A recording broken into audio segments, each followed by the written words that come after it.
Hello friends, welcome to the Vision Commerce. मैं आदित्य कुमार आपका स्वागत करता हूं।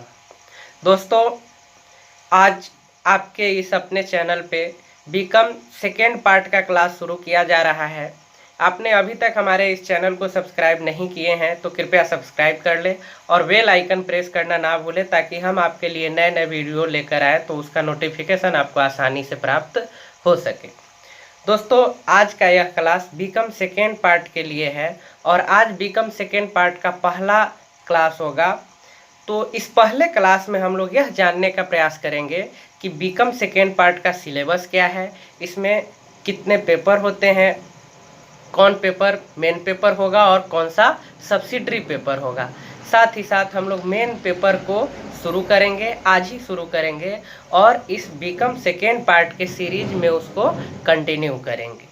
तो दोस्तों, आइए देखते हैं बीकॉम सेकेंड पार्ट में हमें कौन कौन से पेपर पढ़ने हैं और कौन सब्सिडरी पेपर होगा, कौन मेन पेपर होगा तथा किस पेपर में कितने मार्क्स हमको अनिवार्य रूप से लाना है। तो आइए देखते हैं बीकॉम सेकेंड पार्ट के सिलेबस को। दोस्तों, बीकॉम सेकेंड पार्ट में क्या क्या पढ़ना है इसको देखते हैं। चूँकि आज फर्स्ट क्लास है तो ये समझ लेना बेहद ज़रूरी है, ताकि हमको किसी भी प्रकार का कन्फ्यूजन नहीं रहे। दोस्तों, आप कोई भी ऑनर्स करते हैं तो उसमें दो तरह का पेपर होगा। एक होगा आपका ऑनर्स पेपर अर्थात मेन पेपर, दूसरा होगा सब्सिडरी पेपर अर्थात सहायक पेपर। तो सबसे पहले हम लोग देखें, हमने एक वीडियो में बताया था कि ऑनर्स आपका टोटल 800 का होगा। 200 फर्स्ट पार्ट से आपका मिलेगा, 200 सेकेंड पार्ट से मिलेगा एंड 400 आपको थर्ड पार्ट से मिलेगा। कहने का मतलब ये हुआ कि 2 ऑनर्स पेपर आपका फर्स्ट ईयर में होगा, 2 ऑनर्स पेपर सेकेंड ईयर में होगा और 4 ऑनर्स पेपर आपका थर्ड ईयर में होगा, थर्ड पार्ट में होगा। तो हम लोग यहाँ बीकॉम सेकेंड पार्ट को शुरू कर रहे हैं तो हम लोग देखेंगे कि सेकेंड पार्ट में मेन पेपर अर्थात ऑनर्स पेपर कौन होगा और सब्सिडरी पेपर कौन होगा। दोस्तों, सेकेंड पार्ट में जैसा कि मैंने बताया 2 मेन पेपर होंगे अर्थात ऑनर्स पेपर होंगे। वो कौन होगा सो देख लीजिए। सबसे पहला होगा बिजनेस लॉ। बिजनेस लॉ, इसमें हम लोग बिजनेस व्यावसायिक संनियम के बारे में पढ़ेंगे, बिजनेस लॉ के बारे में पढ़ेंगे। ये आपका टोटल 100 का एग्जामिनेशन होगा, जिसमें अगर आप ऑनर्स कर रहे हैं तो 45 आपको लाना अनिवार्य होगा, अन्यथा आप फेल कर दिए जाएंगे। तो ये आपका पहला होगा। इसको हम लोग इस क्रम में सजा सकते हैं। 1 और 2 होगा आपका फर्स्ट पार्ट में, 3 और 4 होगा आपका सेकेंड पार्ट में और 5, 6, 7, 8 अर्थात 4 ऑनर्स पेपर आपका होगा थर्ड पार्ट में। तो ये आपका तीसरा ऑनर्स पेपर होगा बिजनेस लॉ और चौथा ऑनर्स पेपर होगा स्पेशलाइज्ड अकाउंटिंग। स्पेशलाइज्ड अकाउंटिंग, विशिष्टीकृत लेखांकन। ये आपका 2 हो गया आपका 200 का ऑनर्स पेपर सेकेंड पार्ट में, ये 200 का हुआ। एंड सब्सिडरी सहायक पेपर आपका होगा, पहला होगा मनी एंड बैंकिंग, दूसरा होगा planning and economics development of India.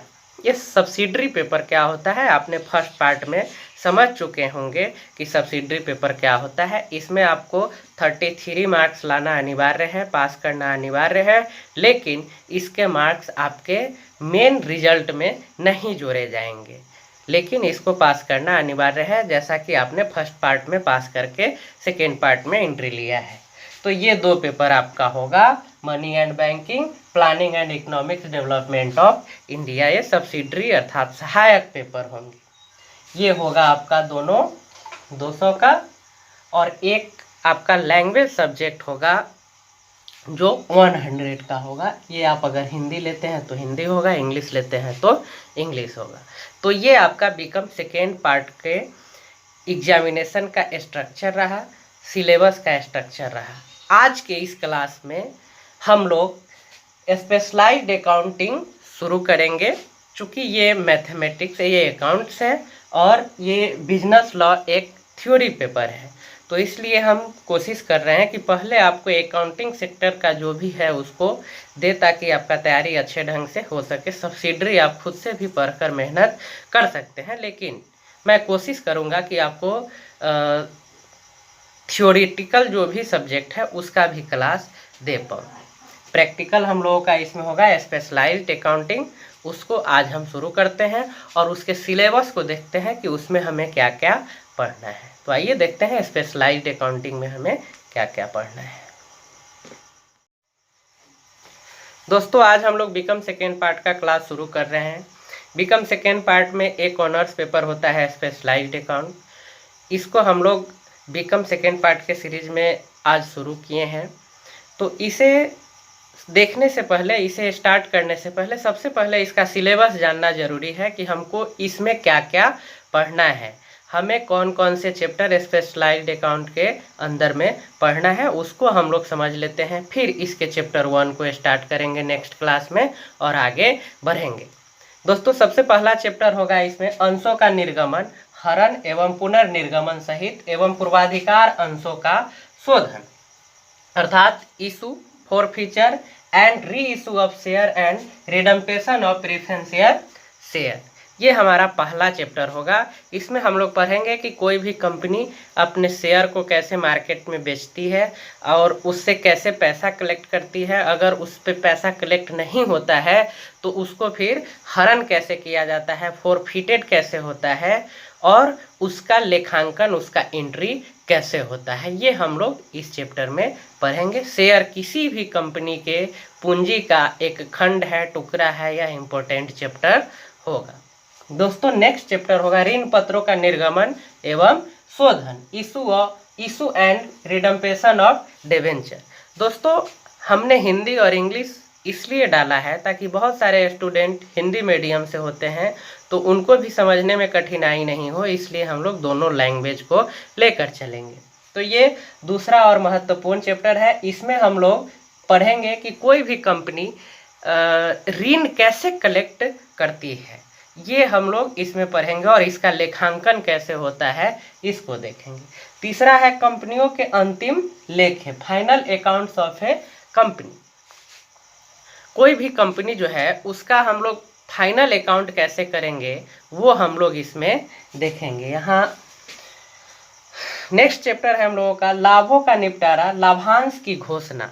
लाभों का निपटारा, लाभांश की घोषणा, disposal of profit, declaration of dividend. इसमें हम लोग लाभांश कैसे वितरित होगा, उसका घोषणा कैसे होगा, इसे हम लोग पढ़ेंगे। जैसा कि आप जानते हैं सभी कंपनी अपने वर्कर को या अपने संचालक मंडल को लाभांश वितरण करते हैं, तो उसका लेखांकन कैसे होगा इसे हम लोग देखेंगे इस चैप्टर के माध्यम से। नेक्स्ट चैप्टर है लाभों का नियोजन, लाभ हानि नियोजन खाता, absorption of profit, profit and loss absorption account. ये अब्सॉर्प्शन अकाउंट बनाया जाता है, ये कैसे बनेगा, ये क्या है, इसका लाभ क्या है फर्म को, ये हम लोग इस चैप्टर के माध्यम से समझेंगे। दोस्तों नेक्स्ट है कंपनियों के एकीकरण का लेखांकन, एएस स्टैंडर्ड जो है अकाउंटिंग स्टैंडर्ड 14 के अनुसार। दोस्तों नेक्स्ट है कंपनियों के एकीकरण का लेखांकन, एएस 14 के अनुसार accounting for amalgamation of company as per accounting standard 14। इसको हम लोग देखेंगे कि किसी भी कंपनी के एकीकरण का लेखांकन, अमेलगमेशन का लेखांकन, अकाउंटिंग कैसे होता है, इस चैप्टर के माध्यम से हम लोग देखेंगे। दोस्तों नेक्स्ट चैप्टर है संविलयन, अब्सॉर्प्शन। इसमें हम लोग देखेंगे कि कैसे कंपनियों का संविलयन होता है, फिर संविलयन के स्थिति में उसका लेखांकन क्या होगा, किन किन लेखों का आवश्यकता होगा, ये चीज़ हम लोग इस चैप्टर में पढ़ेंगे। दोस्तों इसका कुछ और चैप्टर है जिसको नेक्स्ट पार्ट में देखते हैं। दोस्तों बीकॉम सेकेंड पार्ट में हमको जो नेक्स्ट चैप्टर पढ़ना है वो है कंपनियों का पुनर्निर्माण, रिकंस्ट्रक्शन ऑफ कंपनी। इसमें हम लोग ये पढ़ेंगे कि किसी भी कंपनी का पुनर्निर्माण कैसे होता है और पुनर्निर्माण के पश्चात, रिकंस्ट्रक्शन के बाद उसके खाता में क्या परिवर्तन आता है और इस अवसर पे खाता में कौन कौन से लेखांकन होते हैं, इस चैप्टर में हम लोग ये पढ़ेंगे। नेक्स्ट चैप्टर है कंपनियों का समापन, लिक्विडेशन ऑफ कंपनीज। कंपनी का समापन जब होता है एक निश्चित अवधि के बाद या किसी भी परिस्थिति में, जब कंपनी समाप्त होता है, अपना कार्य व्यापार बंद करता है, उस स्थिति में उस कंपनी के पुस्तकों में कैसा लेखा होगा, कौन कौन से समायोजन होंगे, किस तरह के लेखा का निर्माण होगा, वो हम लोग इस चैप्टर के माध्यम से पढ़ेंगे। दोस्तों नेक्स्ट चैप्टर होगा सूत्रधारी कंपनियां और सहायक कंपनियां, holding company and subsidiary company. इसमें अगर कोई कंपनी एक कंपनी को क्रय करता है तो वह होल्डिंग कंपनी कहलाता है। यह नियंत्रण के आधार पर डिपेंड करता है कि कौन होल्डिंग कंपनी होगा और कौन सब्सिडरी कंपनी होगा, उसका लेखांकन कैसे होगा, ये हम लोग इस चैप्टर के माध्यम से पढ़ेंगे। दोस्तों नेक्स्ट है कंपनी के लेखे समामेलन के पूर्व व पश्चात के लाभ हानि। इसमें हम लोग ये पढ़ेंगे कंपनी अकाउंट्स, प्रॉफिट और loss prior to incorporation and subsequent to incorporation. इसमें हम लोग कंपनी के समामेलन के उपरांत उसका जो लेखा होगा, उसके पूर्व और उसके पश्चात, वो हम लोग इस चैप्टर में पढ़ेंगे। नेक्स्ट चैप्टर है दिवाला संबंधी लेखे, इंसॉल्वेंसी अकाउंट्स। दोस्तों आप लोग आईकम में और बीकम फर्स्ट पार्ट में पास करके आए हैं, पढ़ के आए हैं, तो आपको पता होगा कि इंसॉल्वेंसी क्या है, दिवालिया क्या है। तो इसका विस्तृत लेखा हम लोग इसमें पढ़ेंगे इस चैप्टर के माध्यम से। दोस्तों नेक्स्ट चैप्टर है गैर व्यापारिक संस्थाओं के लेखे, प्राप्ति और भुगतान खाते एवं आय व्यय खाते, accounts of non trading institution, receipts and payment account and income and expenditure account. दोस्तों आपको याद होगा कि हम लोग नॉन प्रॉफिटेबल ऑर्गेनाइजेशन को आईकम सेकेंड ईयर में पढ़े थे। उसमें हम लोग रिसिप्ट्स एंड पेमेंट अकाउंट पढ़े थे, इनकम एंड एक्सपेंडिचर अकाउंट पढ़े थे, तो उसी का यहाँ थोड़ा विस्तृत रूप पढ़ना है।